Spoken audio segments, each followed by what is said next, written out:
सुल्तान को असरा के भाई अच्छा सबक सिखाते हैं। जब गार्ड से कह के वो धक्के मरवाता है तो सुल्तान की अकड़ एकदम से एकदम ज़मीन पे आ गिरती है।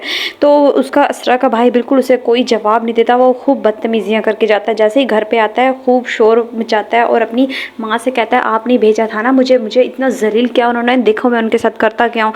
असरा और उसके घर वाले नाक रगड़ते मेरे ना है ना कदमों में, तो फिर मैं नाम बताऊँगा कि मैं हूँ कौन। बेचारी माँ बहुत ज़्यादा परेशान हो जाती है कि सुल्तान किस तरह का बिल्कुल अपने बाप पे गया है, जैसे उसका बाप वैसे ही ये है। वो खूब समझाने की कोशिश करती है लेकिन बाप और बेटा बिल्कुल एक बात नहीं सुनते उसकी। बाप बल्कि खूब साइड लेता है। असरा का जो भाई है वो डिवोर्स का पेपर ले आता है और कहता है कि देखो बेटा जो हो चुका सो हो चुका, अब वक्त है कि कुछ बेहतर हो जाए। तो जो कल करना था वो आज हम कर रहे हैं, तो तुम बताओ। तो वो अपनी माँ से सवाल करती है कि माँ ने ही मुझे कहा था कि तुम्हारा घर नहीं टूटना चाहिए, मैं तो सिर्फ इसी उसमें लगी हुई थी और मैंने दिल जान लगा दी थी लेकिन मुझसे फिर भी कुछ नहीं हो पाया। तो उसकी माँ खूब रोती है और उसे समझाती है, कहते मुझे माफ़ कर दो बेटा, मुझे बिल्कुल नहीं पता था।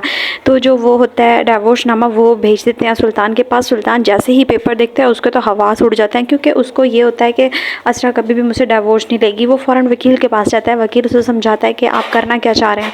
तो वो बताता है कि मैंने असरा और उसके घर वालों को ज़लील करना और मैंने तलाक भी नहीं देनी। तो वो उसे समझाता है कि देखो इस तरह के कामों में रेपुटेशन थोड़ी सी ख़राब होती है, आपकी भी हो सकती है और उनकी भी हो सकती है, तो आप पहले इस चीज़ के लिए रेडी हो जाएं। तो जैसे ही केस जाता है अदालत में तो जज पूछती है कि क्या वजह है। असरा की वकील कहती है कि इसने हमारी असरा को इतना ज़्यादा पागल कर दिया। फिर वो पूछते हैं क्या इसे टॉर्चर किया है, तो वो कहते नहीं लेकिन जहनी अजियत दी है, वो इतनी जहनी अजियत में है कि यहाँ पे भी नहीं आ सकती। डॉक्टर ने ये देखें ये सारा रिकॉर्ड है जिसमें साफ साफ पता चलता है कि ज़रूरत इलाज की सुल्तान को है ना कि हमारी लड़की को। तो वो उससे कहते हैं कि ये तो कोई भी करवा सकता है, ये सब पैसे का काम है। तो अदालत ये फैसला करती है कि अगली पेशी में असरा को भी साथ में लेके आया जाए ताकि पता चले कि वो क्या चाहती हैं। सुल्तान इस बात पे बहुत खुश हो जाता है और वापस आके अकड़ता है अपने बाप के आगे, देखना मैं तलाक नहीं दूंगा बल्कि अपने बाल सफ़ेद कर देगी वो मेरी चौखट में बैठे बैठे, लेकिन मैं उसे कभी भी तलाक नहीं दूंगा और उसका वो हशर करूँगा कि उसके ख़ानदान वाले याद रखेंगे। असरा का भाई जो होता है वो गुरुंदा के लिए कुछ रकम देता है, तो भाभी और वो दोनों मिलके उसमें जाते हैं पेमेंट करवाने के लिए। तो वहाँ पे पता चलता है कि असरा आई हुई है, तो वो बहुत ज़्यादा खुश हो जाते हैं।